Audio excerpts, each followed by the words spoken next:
अस्सलाम वालेकुम, आप देख रहे हैं DS डिजिटल। मैं हूं ज़ुबैर रवान। नाज़रीन, मेरी आज की वीडियो इब्राहीम रईसी के हवाला से है। ईरानी सदर जिनकी अचानक मौत ने ना सिर्फ ईरानी अवाम को, पाकिस्तानी अवाम को, बहुत सारे मुस्लिम ममालिक को और कुछ गैर मुस्लिम ममालिक को जिनके साथ उनके बड़े बिरादराना तल्लुकात थे, इनकी मौत ने बहुत सारे लोगों को झंझोड़ के रख दिया है। बहुत सारे लोग अफसुर्दा हो चुके हैं, गमज़दा हो चुके हैं। उन्हें यकीन नहीं आ रहा कि क्या ऐसा भी मुमकिन है। नाज़रीन कराम, इब्राहीम रईसी साहब मशरकी अज़रबैजान में एक डैम की इफ्तिताई तकरीब थी, उससे फ़ारिग होने के बाद शहर तब्रेज़ की जानिब वापस हेलीकॉप्टर के ऊपर आ रहे थे। उनके कॉन्वाय में दो मज़ीद भी हेलीकॉप्टर थे। जैसे ही इब्राहीम रईसी का जो हेलीकॉप्टर है वो उस इलाका में दाखिल होता है जहाँ पर मौसम शदीद ख़राब था, वहाँ पर धुंध थी, तो ऐसे में उनके हेलीकॉप्टर को हादसा पेश आ जाता है। अब जो बाकी के दो हेलीकॉप्टर थे वो अपनी मंजिल मकसूद पर जब पहुंचते हैं तो उन्हें पता चलता है कि सदर साहब का जो हेलीकॉप्टर है वो गायब है। ऐसे में जो रेस्क्यू ऑपरेशन है वो शुरू कर दिया जाता है। एक बार पूरे ईरान के अंदर हलचल मच जाती है कि अचानक से जो सदर साहब का हेलीकॉप्टर है वो कहाँ गायब हो गया है। तो जो रेस्क्यू ऑपरेशन है मौसम ख़राबी की वजह से उससे मुकम्मल करने में, या फिर जो सदर साहब की डेड बॉडी थी, उनके जो दीगर साथी थे, उनकी डेड बॉडीज़ को ढूंढने में कई घंटे लग गए। मौसम शदीद ख़राब था, शदीद वहाँ पर धुंध थी, बारिश हो रही थी, इस वजह से। अब जो इब्राहीम रईसी साहब हैं वो अकेले नहीं थे उस हेलीकॉप्टर के अंदर, बल्कि और भी बड़ी अहम शख्सियात उनके साथ थीं। ख़ास करके ईरानी वज़ीर ख़ारजा साहब, इसके अलावा मशरकी अज़रबैजान के जो गवर्नर थे वो भी उनके हमरा ही मौजूद थे, जो कि उनके साथ ही मौत की वादी में चले गए, जिसका लोगों को अभी तक यकीन नहीं आ रहा। नाज़रीन कराम, इब्राहीम रईसी साहब वो शख्सियत हैं जो कि ईरान के शहर मशहद में पैदा हुए। सिर्फ़ 20 साल की कम तरीन उम्र में उन्होंने अपने आप को अदालती निज़ाम का हिस्सा बनाया, चूँकि वो माशाल्लाह आला तलीम याफ्ता थे, फिर इंतहाई काबिल थे। इसके अलावा जो सियासी कैदियों को सज़ा दी जानी थी या फिर फांसियाँ दी जानी थी, उस कमेटी के भी ये प्रोसिक्यूटर थे या फिर मेंबर थे। अब यही वजह थी कि वो ये चाहते थे कि जो बहुत सारे मुस्लिम ममालिक हैं या फिर गैर मुस्लिम ममालिक हैं उनके साथ तल्लुकात अच्छे होने चाहिए। मतलब ये उनकी शुरू से ही सोच थी।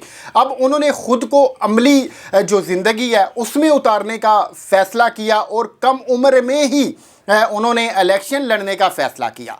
2017 में इब्राहीम रईसी साहब ने हसन रूहानी साहब हैं उनके मुकाबले में इलेक्शन लड़ा, तो इसमें इनको शिकस्त हुई पहले इलेक्शन के अंदर।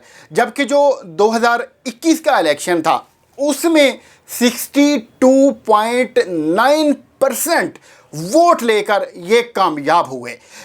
अब इनकी कामयाबी की एक तो रीज़न ये थी, अब हसन रूहानी साहब उनके ऊपर कुछ प्रेशर था, या फिर उन्होंने एक फ़ैसला किया था कि जो उनका जोहरी प्रोग्राम चल रहा है उसमें कुछ नरमी बरती जाए, क्योंकि जो कुछ ऊपर आलमी बिरादरी है या फिर जो कुछ पावर्स हैं उनकी जानिब से मुसलसल उनको प्रेशराइज़ किया जा रहा था, जिसकी वजह से जो ईरानी अवाम है वो ये चाहते थे कि हम एक ऐसे शख्स को मुंतखब करें या फिर ऐसे शख्स को सामने लेकर आएँ जो कि ख़ुद मुख्तारी के ऊपर, या फिर ऐसे जो प्लान्स उनके, चाहे वो जोरी है या फिर और दीगर उनके चल रहे हैं, उनके ऊपर किसी किस्म का कंप्रोमाइज़ ना करे या फिर वो किसी भी प्रेशर में ना आए। यही वजह थी कि उन्होंने इतने बड़े मार्जिन के साथ इलेक्शन जीत कर वो सदर मुंतखब हुए।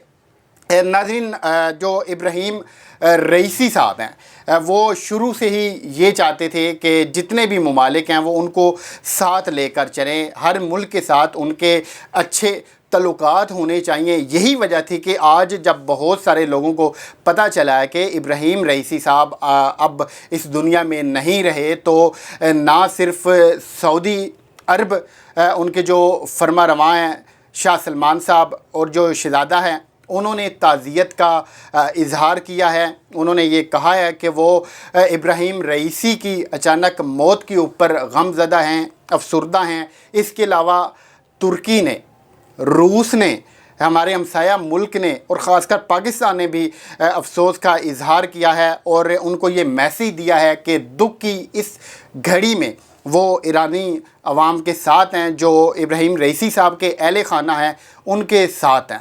تو ناظرین کرام, ابراہیم رئیسی صاحب جب صدر منتخب ہوئے تو ان کے سامنے, ان کی عوام کے سامنے یا پھر ان کے ملک کے سامنے مختلف قسم کے چیلنج تھے.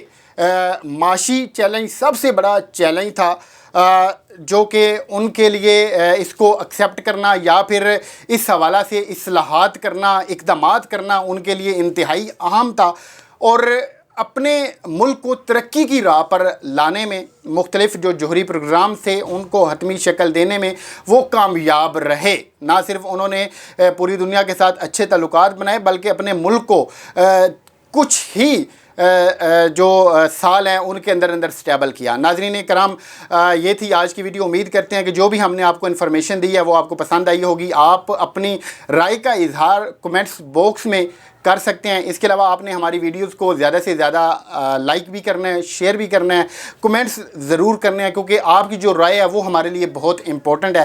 تو ہم انشاءاللہ ملتے ہیں آپ کو اگلی ویڈیو میں کچھ ایسی ہی انفارمیشن کے ساتھ. تو اللہ پاک آپ کا, ہمارا, ہم سب کا حامی و ناصر ہو. اللہ حافظ.